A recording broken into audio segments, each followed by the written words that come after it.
Kalau dzikir rasa iki mang sudah terjadi pada hati jenengan, sudah dipastikan Allah akan menyalakan nur makrifat dalam hati jenengan.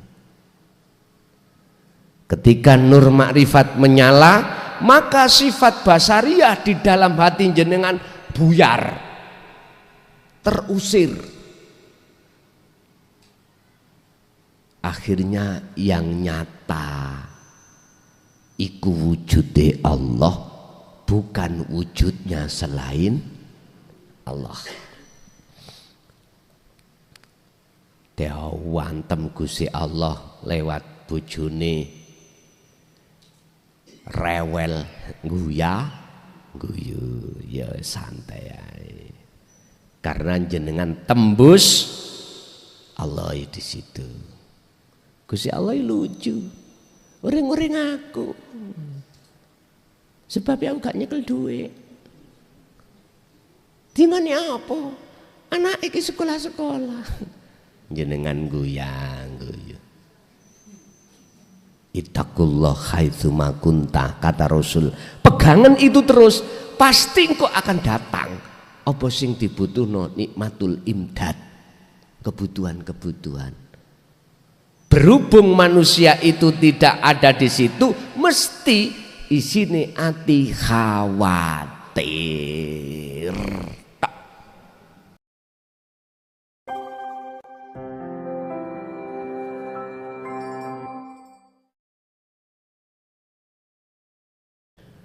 Banyak hati manusia iku membatu iku keras, atos. Apa sebab banyak hati manusia itu membatu atau keras? Padahal awalnya tidak begitu. Awalnya hati kita sebagai manusia ketika saat tinggalkan alam nukot goib menuju alam dunia, hati kita lunak alias gembuk, sehingga kita waktu kecil begitu lahir nggak ada permintaan,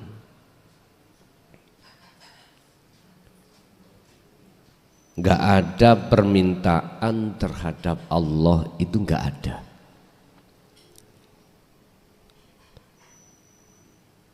Dia menerima keadaan apapun, walaupun mohon maaf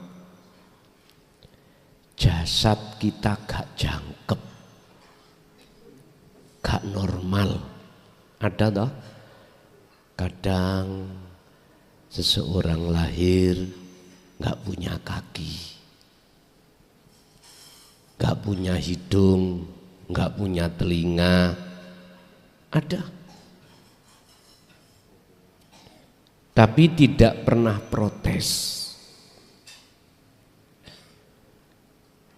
Lahir pun tidak dibawai apa-apa, alias mudo blejet, ya gak protes. Ketika saat hal itu kita walaupun diam, nikmatul imdad dan nikmatul ijad Allah siapkan. Kebutuhan apa yang dibutuhkan kita saat lahir itu Allah sudah cukupkan kepada kita. Bahkan sebelum kita lahir sudah disiapkan Allah berupa ASI, dan kelangsungan hidup disiapkan Allah lewat bapak iku oleh gawe dapat kerjaan, ibu melayani. Lah, itu bentuk pelayanan Allah. Itulah nikmatul ijad dan nikmatul imdad. Khususnya nikmatul imdad, di mana Allah bertanggung jawab atas kelangsungan kehidupan setiap diri manusia. Tapi ketika saat kita mengenal dunia, Bapak Ibu, beda sudah. Hati kemalan protes, mendongkol saat ketika nggak ada kecocokan apa yang diberikan Allah miturut sifat basariah kita sebagai manusia. Mengapa demikian? Bahkan itu tidak hanya berbulan-bulan, bahkan bertahun-tahun. Sehingga dengan begitu menjadikan hati kita itu membatu. Alasan pertama mengapa banyak manusia hatinya membatu, pertama karena menolak tentang ajaran untuk menggemburkan hati. Itulah asupan-asupan tentang ilmu robbani, ilmu tentang ketuhanan yang sering kita sebut dinut tauhid. Karena mereka menolak. Akhirnya fi qulubihim maradun, hati mereka itu atos, keras, membatu karena menolak. Apa akibatnya ketika saat diri manusia hatinya menolak tentang asupan-asupan yang bersifatkan robbani? Robbani itu ilmu ketuhanan, hidangan-hidangan yang ada kaitannya dengan ketuhanan kita tolak. Apa akibatnya? Khatamallahu ala qulubihim, Allah mengeraskan hati itu. Atau bahasa lain, Allah mengunci hati seseorang terhadap hidayah yang bersifatkan robbani. Persoalan kita itu menolak itu berbagai macam sebab. Pertama, yang menurut pengalaman saya selama hampir 24 tahun, karena sok alim. Miturut pandangan umum, ngeten pertanyaan. Gus, saya ini nggak pernah sholat. Ya, saya ini tiap hari mabuk. Iya. Pertama, apakah saya salah berbuat seperti ini? Untung sing teko mboten wedok, Pak. Arek lanang luru,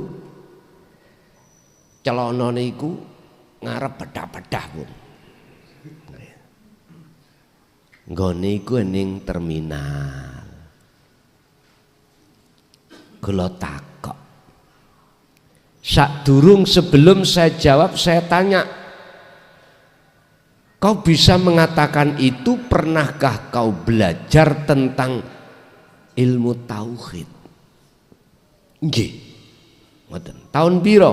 99. Di mana? Di Gresik. terus guru kula sedo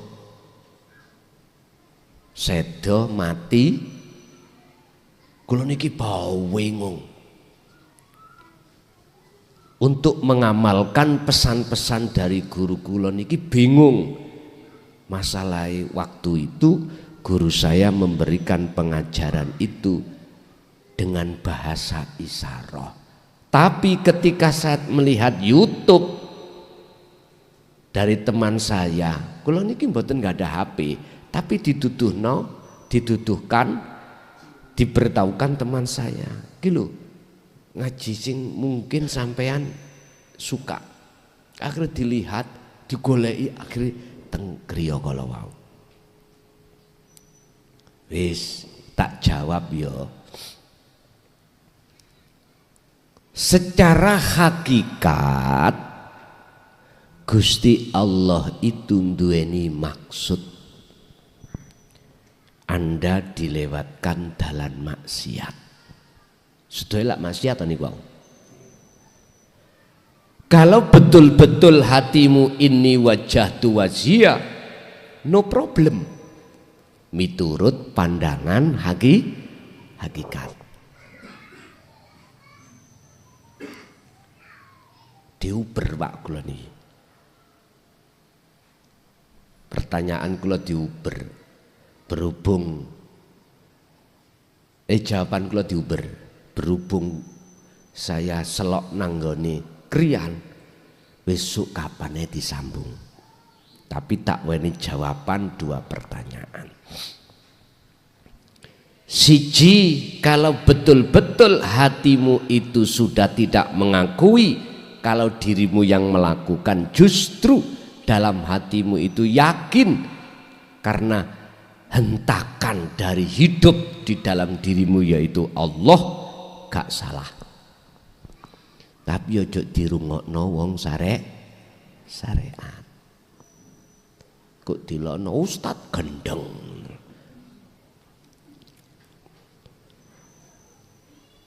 Tapi kalau saya tarik dari sisi syariah, ya jelas salah toh Pak, ya toh? Karena syariat itu memandang makhluke, memandang fisik. Kalau hakikat memandang Allah, memandang aslinya, gak apa-apa. Yang kedua,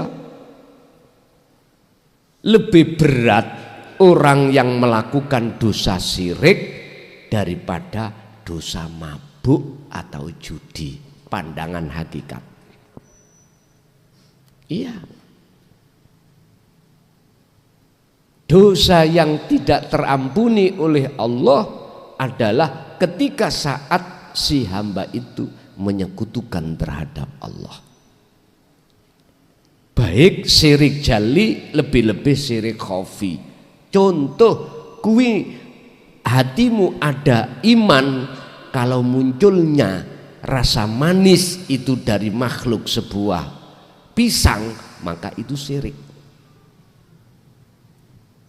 Maka itu syirik yang disebut syirik khafi.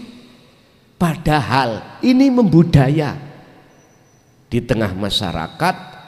Kalau masyarakat itu masih teringgapi syirik khafi.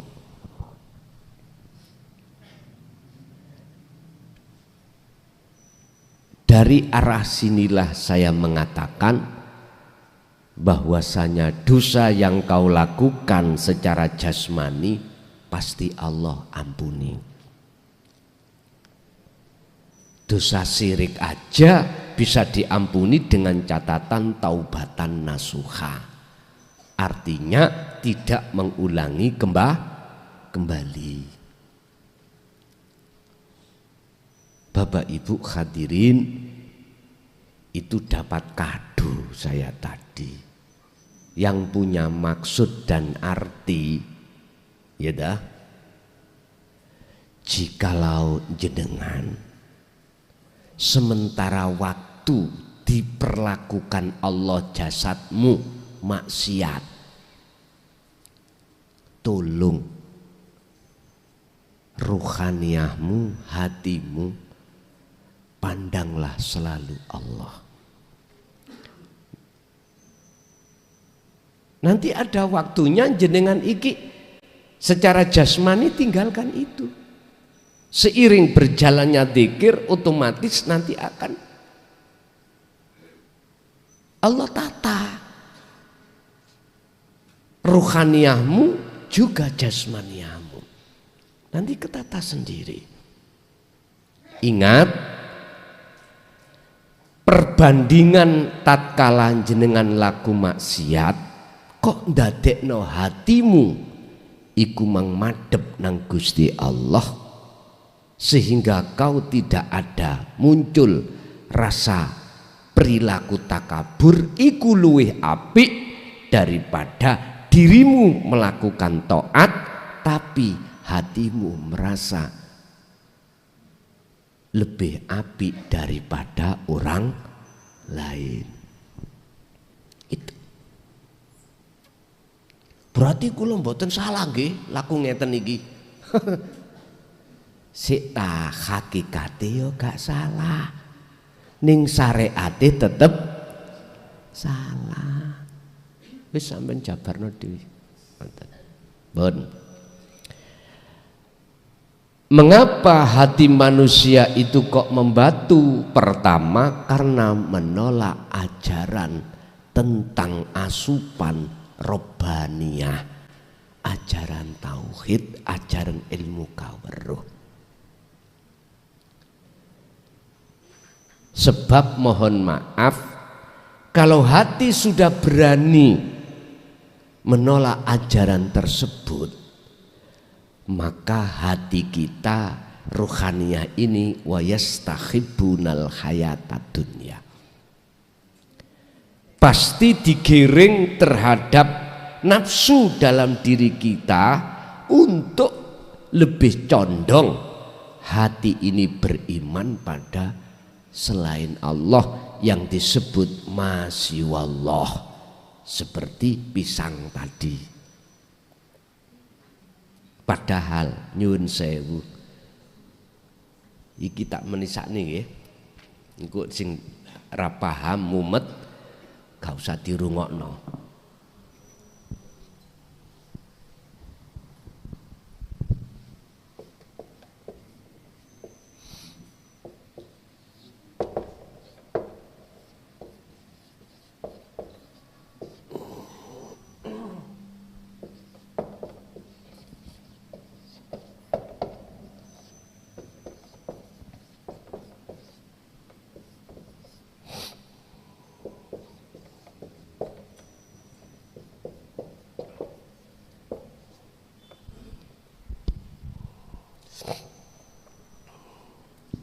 Berhubung iki bahas robani, aku gak bahas jasad, bahas roh langsung. Ruh itu Pak, di situ Allah sandingi dua macam sifat.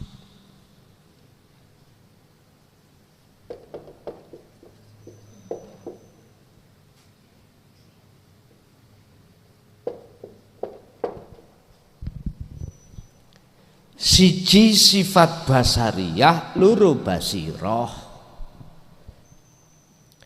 Basariyah iku ditempati nafsu sing ngajak ati jenengan lali nang Allah. Carane apa? Ditiupkanlah dalam dada jenengan, yaitu hati ruhaniyah ini, supaya kita beriman pada selain Allah. Artinya contoh, kita dipaksa beriman munculnya rasa manis itu dari pisang.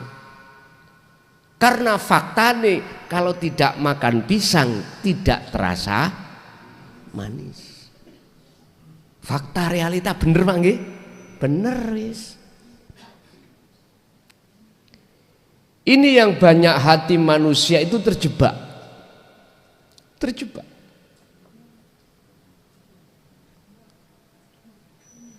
Padahal sakjroning rasa iku, rasa manis iku ana nur makrifat, sak jroning nur makrifat iku ana urip. Ya iku sing munculno rasa manis.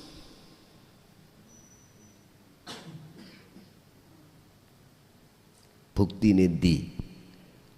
Wong niku mesti takok dalile ndi? Ngoten. Innallaha sak temene Gusti Allah ala kulli syai'in ing atase saben-saben suwiji iku muhitun nglimputi sapa Allah. Sesungguhnya wujude Allah itu selalu melimputi atas segala hal apapun, termasuk contohnya pisang. Bila mana tidak ada wujudnya Allah yang kusebut hidup yang bukan sifat ini di dalam pisang itu, gak mungkin pisang ujuk-ujuk tiba-tiba bisa memunculkan rasa. Nyun sewu, kita ngomong manis itu kan karena sudah matang. Coba sikat pentil, sepet, kok iso sepet dadi mah? Prosesnya bagaimana itu? Siapa yang memproses? Apakah pisang itu yang memproses? Bukan.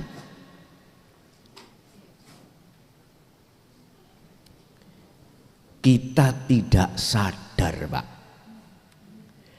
Kalau di dalam dan di luar makhluk itu ada wujudnya Allah. Mengapa kita nggak sadar? Karena menolak ajaran yang memberikan petunjuk hati kita untuk kepada kebenaran itu. Kita tolak. Mengapa kita tolak? Karena kita sok merasa alim, merasa luweh apik daripada orang lain. Itu persoalannya. Akhirnya menjadi hati yang atos, hati yang membatu. Ini Pak persoalannya. Padahal sudah ditetapkan di dalam wahyu bahwasanya ruhaniyah ini sengaja aku sandingi sifat basariyah semata-mata apakah ruhaniyah ini betul-betul berjalan di atas jalanku atau jalan nafsu. Ternyata proses kita Pak berjalan di atas jalan nafsu. Sholat aja karena nafsu, zakat, puasa, haji, apapun sih karena nafsu. Karena dia tidak tahu proses di dalam diri ruh itu ada iman, ada rasa. Itu akan muncul di dalam hati jenengan manakala sudah mau untuk menerima tauhid la ilaha illa anta. Baru buka sudah. Kalau sudah buka, maka di dalam rasa itu ada cahaya nur makrifat. Artinya nur makrifat akan jatuh dan dinyalakan Allah di dalam jagatnya hati jenengan manakala jenengan sudah dzikir rasa. Kalau belum nggak bisa. Bagaimana mungkin genset akan bisa mengeluarkan setrum? Lah wong minyak zaitune solare ora diisi. Setateren kaya apa oglengen. Solare nek ora enek ya mak upluk. Dibaleni maneh ya mak upluk. Tuas pegel jenengan. Minyak zaitunnya ditolak. Tapi minyak zaitun diterima, dimasukkan diesel, genset, deukleng, weng, uduk, akhirnya menghasilkan satu putaran pada frekuensi yang telah ditentukan sehingga dinamo itu akan mengeluarkan AC DC. Setrum AC, setrum DC. Ser. Akhirnya disalurkan ning kabel, dikasihlah lampu, akhirnya menyala. Wong Islam kalau tidak mengenal dzikir rasa, sirul asror, mohal hatinya itu Allah menyalakan cahaya makrifat. Mohal. Ora iso alias mohal. Mohal itu gak mungkin. Miturut sistem itu begitu. Gak boleh. Harus lampu akan menyala manakala dialiri setrum. Entah setrum AC, entah setrum DC.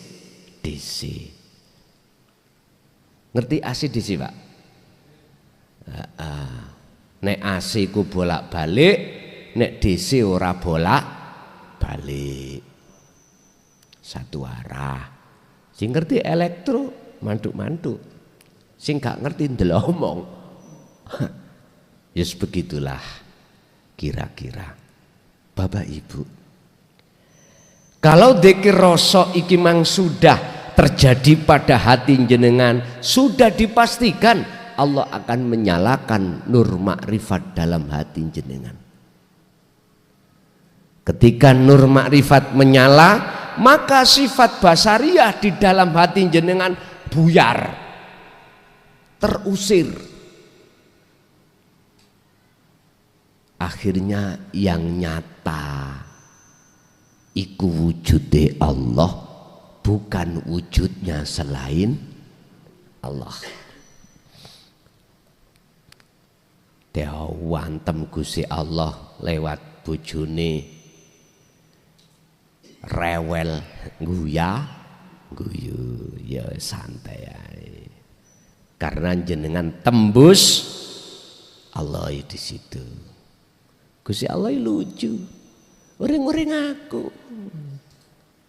Sebab aku gak nyekel duit. Di mana apa?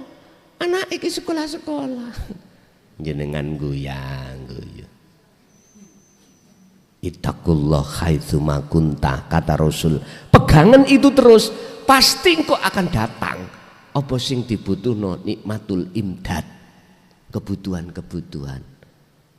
Berhubung manusia itu tidak ada di situ, mesti isine ati khawatir dengan masa depan, khawatir. Mangan apa, makan apa, anak istriku kok khawatir. Bapak Ibu hadirin, kembali kepada materi yang menjadikan hati manusia itu atos karena menolak ajaran dinut tauhid. Yang kedua, sebab apa banyak manusia hatinya itu membatu? Karena dia kena bujuk rayunya hawa nafsu dalam dirinya masing-masing. Ringkese nafsu bujuki kita iku ngene. Ruhaniyah hati kita dipaksa untuk ngaku-ngaku. Aku sing iso ngene, iso ngunu, bisa ini, bisa itu. Aku sing duwe ngene, duwe ngunu, macem-macem. Bahkan mohon maaf, bajunya Allah itu kita rampas. Pertama, kita tahu sifat wajib Allah itu enggak boleh dimiliki selain Allah. Contoh wujud.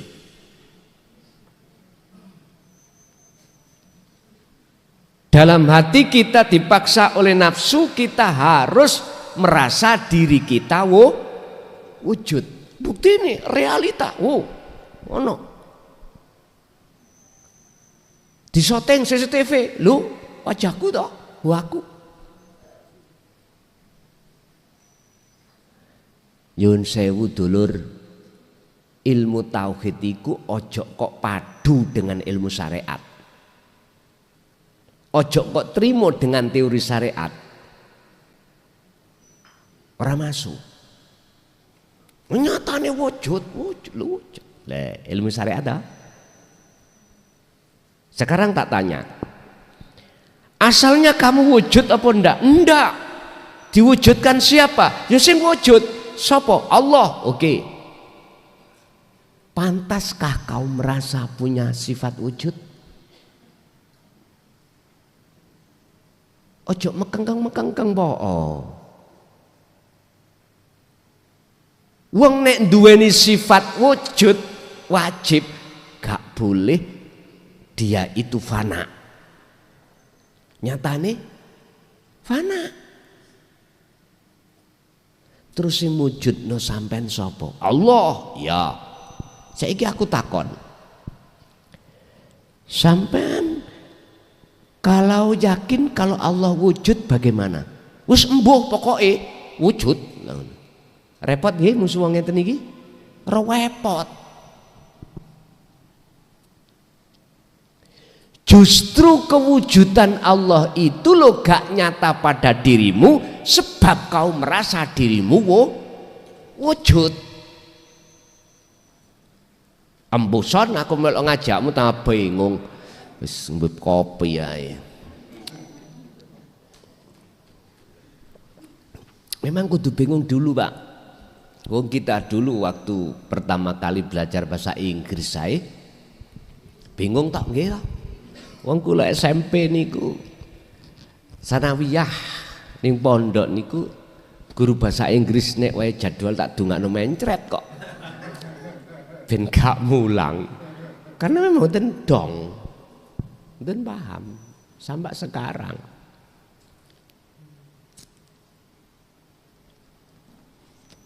Pun rapopo. Tapi ojo ditolak. Nek sampean tolak ya iku mang ndadekno atos. Nek sampean simpen makalah keterangan ini nanti suatu saat jenengan butuhaken. Baru kita karepe. Sama jenengan dulu pas ngaji babakan ilmu jero iki guru sampean kali kula isyarah bingung. Basa sampean purun mau menyimpan. Akhirnya suatu saat Allah menggelar dengan bahasa terang-terangan. Jawab sampean ya, oh iki karepe guruku biyen. Akhirnya dong.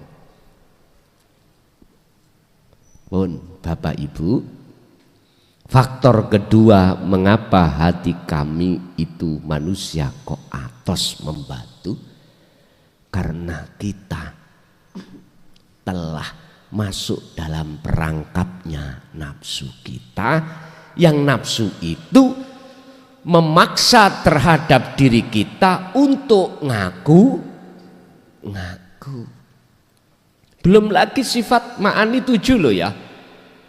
Kudrat, irodat, ilmu, khayat, sama, basor, kalam dipaksa untuk bisa berkehendak, kehendakku, dipaksa untuk kuat, kuatku, dipaksa apa kudrat, irodat, ilmu, ngalim, ngalimku, ngertiku, khayat, hidup, hidupku, sama, basar, kalam disuruh untuk merasa aku nih hamba yang bisa mendengar, melihat, berucap. Itu kita rampas. Ya ini loh Pak yang menjadi atose hati kita. Akhirnya muncullah satu buah yang di dalam Al-Quran disebut buah zakum. Buah di mana muncul dan timbul di dalam neraka. Siapa yang memakannya? Mohon maaf, buahnya itu gerabean sampean iki lenyap, Ngerti gerabean? Jeroan, ya ususe, ya paru-parone kabeh iki logrok. Seperti timah yang mendidih di sampean ombe. Ya apa rasane? Timah yang mendidih niku lho Pak. Mendidihnya bukan 100 derajat, ribuan derajat. Itulah disebut buah zakum. Apa maksudnya? Itulah hasud, riya, takabur, dan lain sebagainya. Akhirnya kitalah yang dimaksud Allah. Sebagian besar manusia itu dalam kerugian yang amat besar, sengsara yang amat besar. Siapa mereka? Mereka yang tidak beriman pada kebenaran dan menerima kebenaran itu.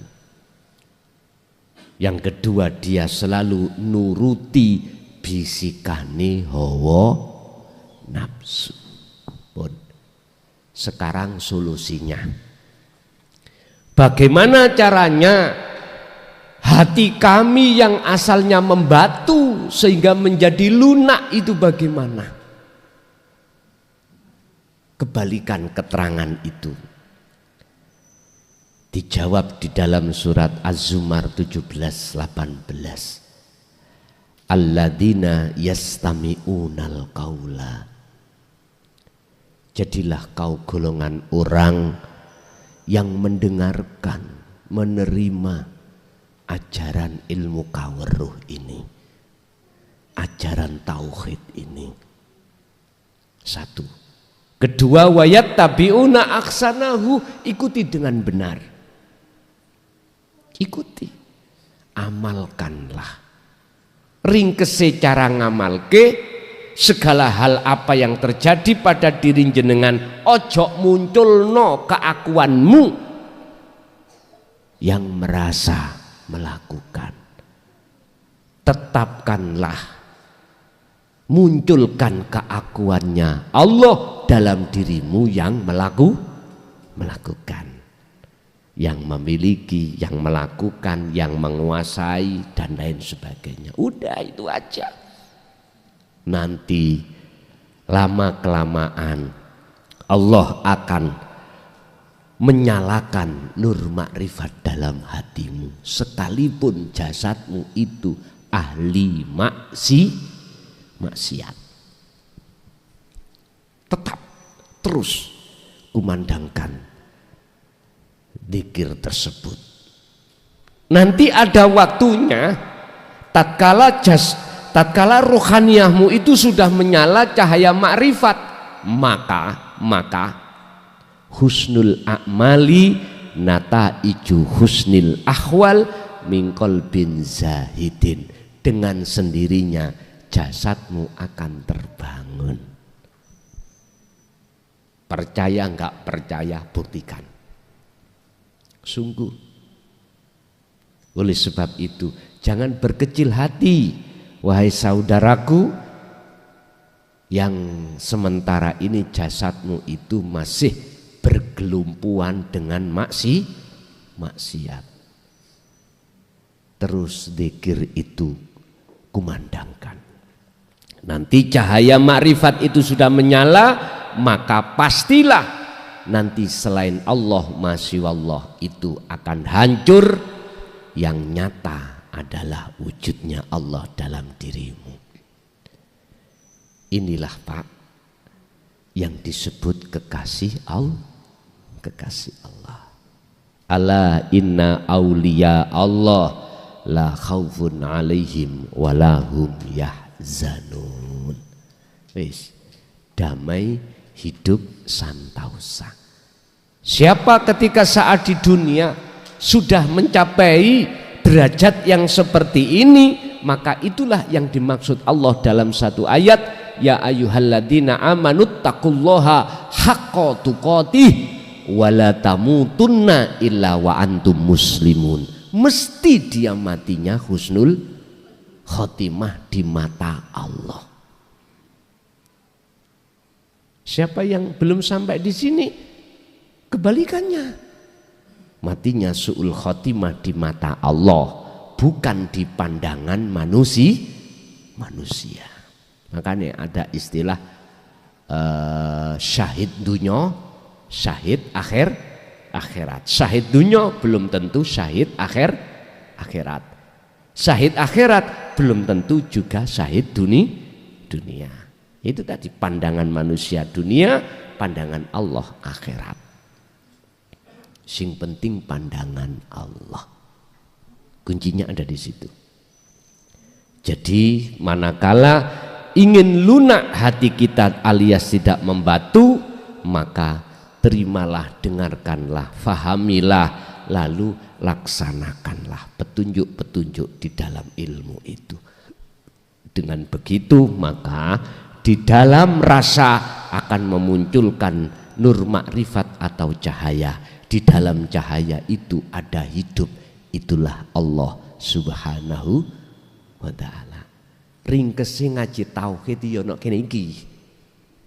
Walaupun ilmunya itu bagaikan lautan, nggak ada tepinya, muaranya itu di sini. Ringkese teng mriki. Bapak Ibu, silahkan jenengan meraih ahli tahqiq. Ahli tahqiq itu ahli ilmu tauhid yang tidak ada batasnya, silahkan. Tapi itu enggak ada gunanya manakala tidak lekas kita lakukan praktek yang namanya dzikir tadi. Enggak bisa mencapai kemakrifatan pada Allah. Ingat, cahaya makrifat, cahayane satu menir rais, satu beras ditaruh di jagatnya dunia, srengenge itu langsung surup. Bukan surupnya itu tidak menyala, tapi kalah benter sehingga koyok-koyok surup atau padam. Sama toh, kalau kata malam hari matahari tidak bersinar, kita melihat lampu-lampu di jalan bentar dia merkuri 1000 watt, tapi besok coba jangan dimatikan lampunya di jalan-jalan, matahari naik, sampean lihatlah cahayanya, lampu itu akan padam, artinya kalah bentar, seakan-akan gak ono gunane. Iku satu menir, satu res, satu beras, cahaya makrifat mendahno sak gegem. Mendahno bahasa Indonesia mendahno. Jikalau malah satu gegem. Wong satu beras saja ngalahkan cahayanya bentere matahari. Saking benteri Pak, akhirnya segala sesuatu selain Allah itu fana. Itu Allah terangkan di dalam surah Al-Baqarah ayat 257. Allahu waliyul ladina amanu yukhrijuhum minal zulumati ilan nur. Jikalau cahaya makrifat itu ada di dalam hatimu, sudah menyala, yukhrijuhum minadz-dzulumati ilan nur, kegelapan itu akan sirna diganti terang benderang. Bahasa murad, jikalau Allah itu kau jadikan sebagai pemimpinmu, penolongmu, maka kau akan dihindarkan, kegelapan itu akan dihilangkan oleh Allah, diganti dengan terang bener. Sekarang kebalikannya ayat itu, walladzina kafaru awliya'uhumut taghut yukhrijunahum minan nuri ila dzulumat. Jikalau di dalam hatimu itu kamu penuhi perkara iman selain Allah, maka hatimu akan menjadi gelap gulita.